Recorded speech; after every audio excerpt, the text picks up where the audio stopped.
Thanks a lot. Hello, everybody.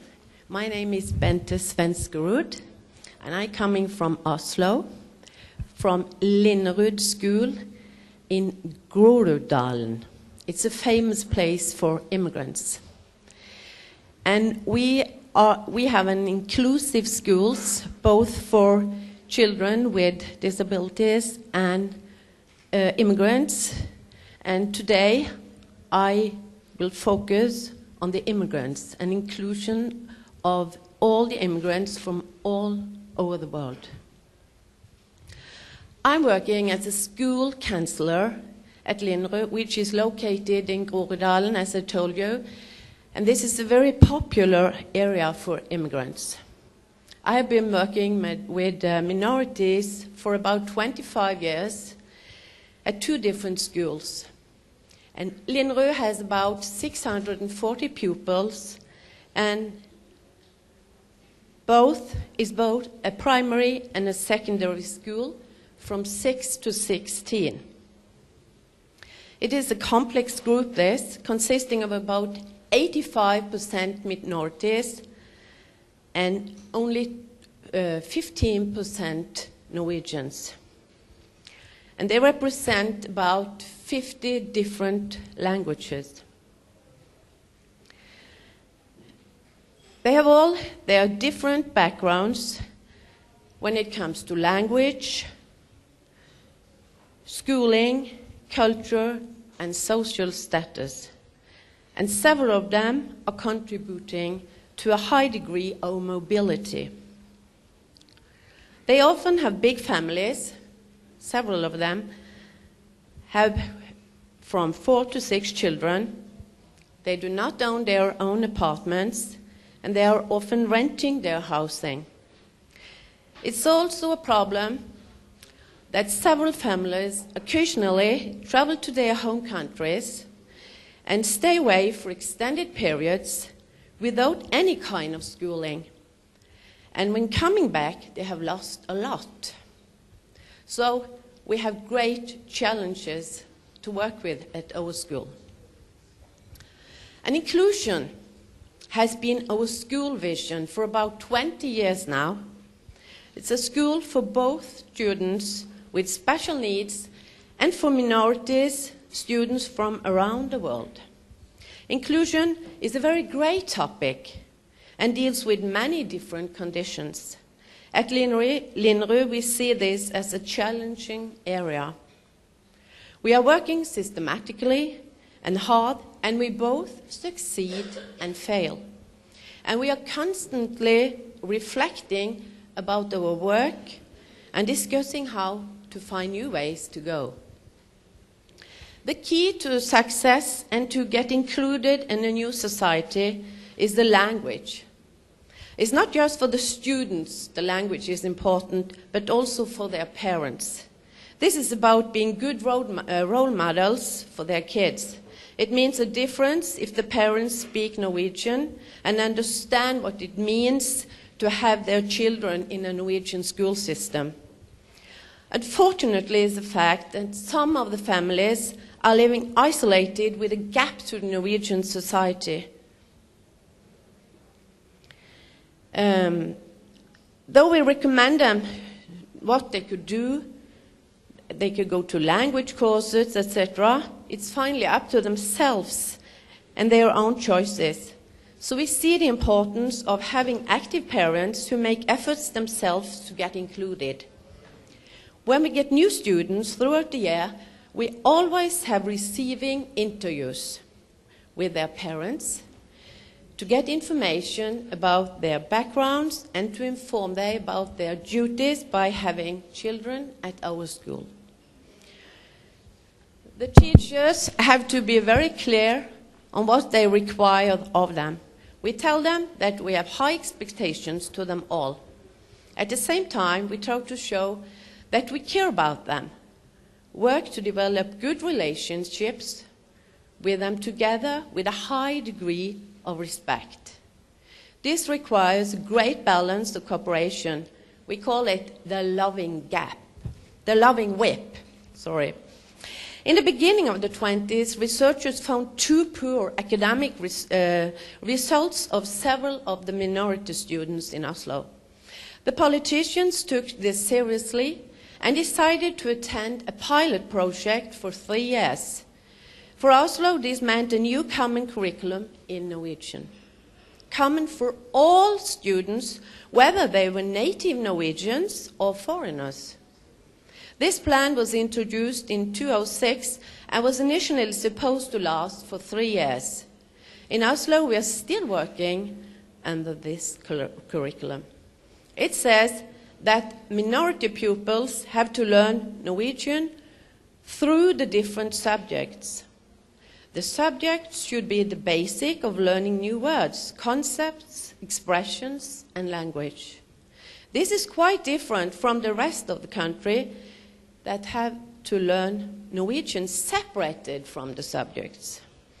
This decision is recorded in Article 2.8 in our Education Act. It says that minority students needing additional training in Norwegian are entitled to become extra resources. This is financed from the state government and given to all schools in Oslo having minority students. We call this special Norwegian. At Linderud, we have 320 pupils getting this resource, which means more money for the school. And it's up to each school how they choose to organize to get the best learning results. At Linderud, we have chosen to have 10 more teachers and smaller groups consisting from 15 to 20 pupils. In this way, it will be easier to meet individual needs, facilitate and implement good academic programs. To find out if a student belongs to a 2-8 group or not, the teachers have to use different kinds of testing and mapping. The municipal of Oslo has decided to have an extensive use of testing, which is compulsory for all schools. We have national tests, state assessment tests, the so-called Oslo tests, in addition to the local ones at each school. Those students needing further training in vocabulary and concepts are offered this through courses in groups. Each pupil has to be assessed constantly to find out if they still should be a 2-8 or quit it.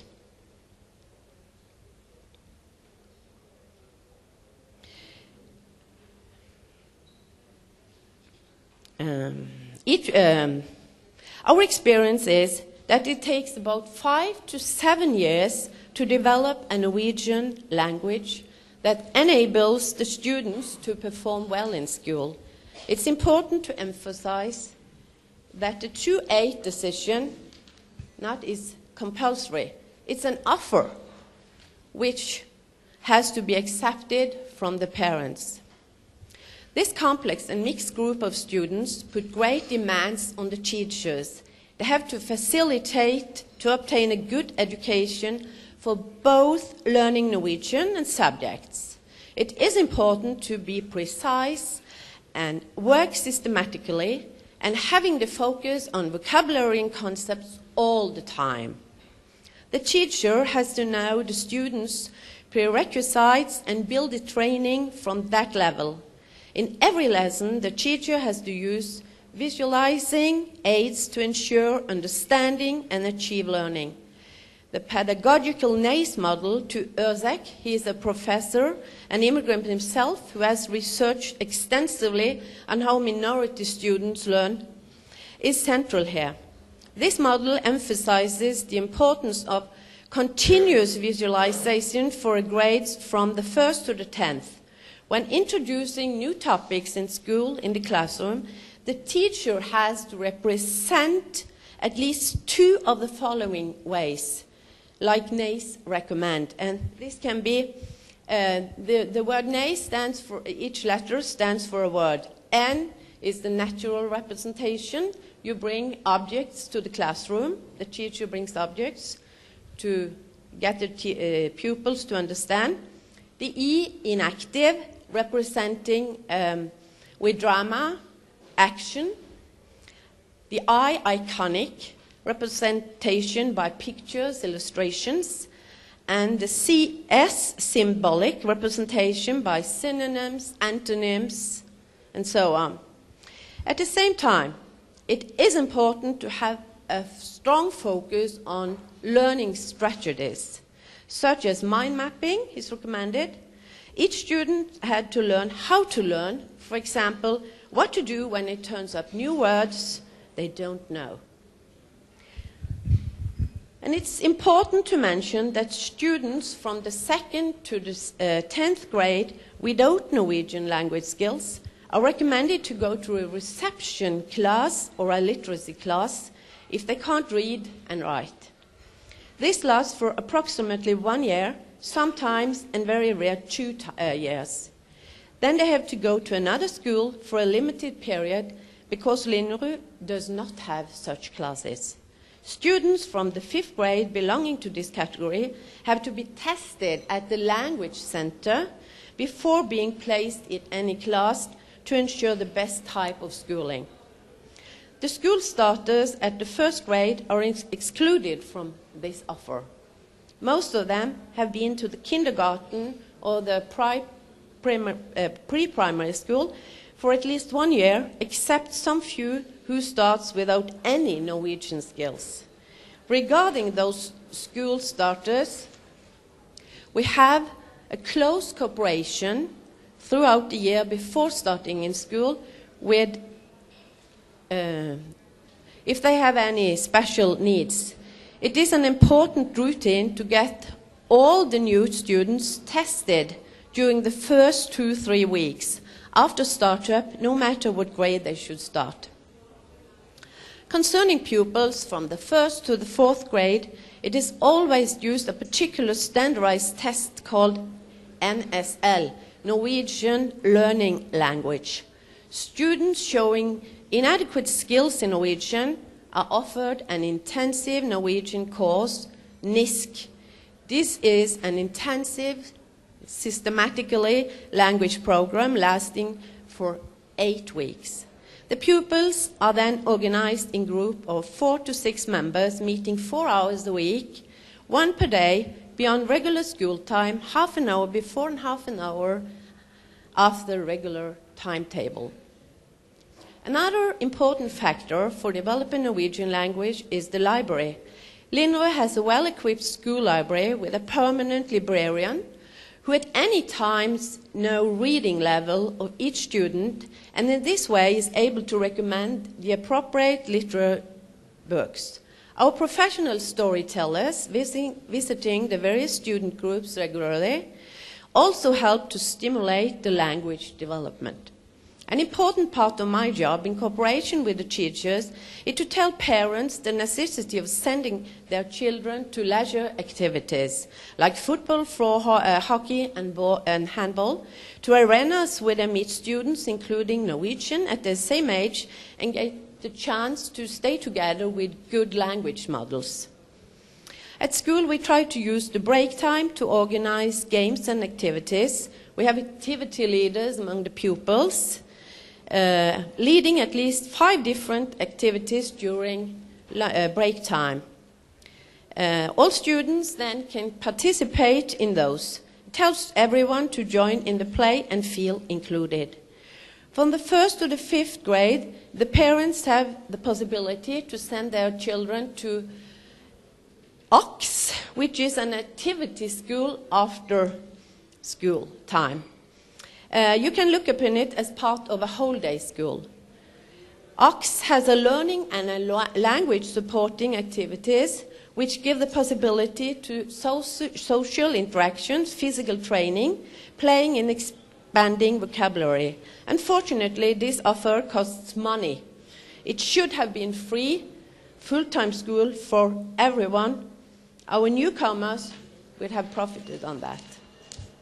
In these days, we have a culture happening at our school, which we have been arranging for once a year for almost 10 years now. About 100 students from the 5th to 10th grade are taking part in this. They can choose between acting, drama, singing or dancing, and they are all picked out from an audition. Before this festival, the students themselves are taking part in writing lyrics and sewing costumes. All the students really enjoy this happening and perform on stage in front of many spectators. Students that not succeed in school and subjects with low language skills really enjoy such activities. And the festival helps many to get better included. And we must constantly work with preventive measures and be close to our celebrators. We have to cooperate with our school nurse staying at school every day, the police concerning crime prevention, the Office of Child Welfare, and with activity leaders in our district to include our newcomers both at school and in their spare time. In the beginning of my presentation, I told you of the importance of the parents and their attitudes. No matter if they are literates or without education, we require them to show interest and facilitate their children's schooling. It is very important to dare to talk to each other and about challenges and problems and discuss cultural and religious customs and prejudices. To be treated with dignity, tolerance and respect will provide greater opportunity for inclusion. Another important factor to success is to ensure that the number of minority students never exceed 50%. At our school, Norwegians should constitute the majority. This will provide good language models and emphasize that it is a Norwegian school with included minorities. Finally, I referred to the words of Mother Teresa, which is an important goal for all employers at Linderud and a prerequisite for success and inclusion in all work with both children and adults. Do you know them? Do you love them? Thank you.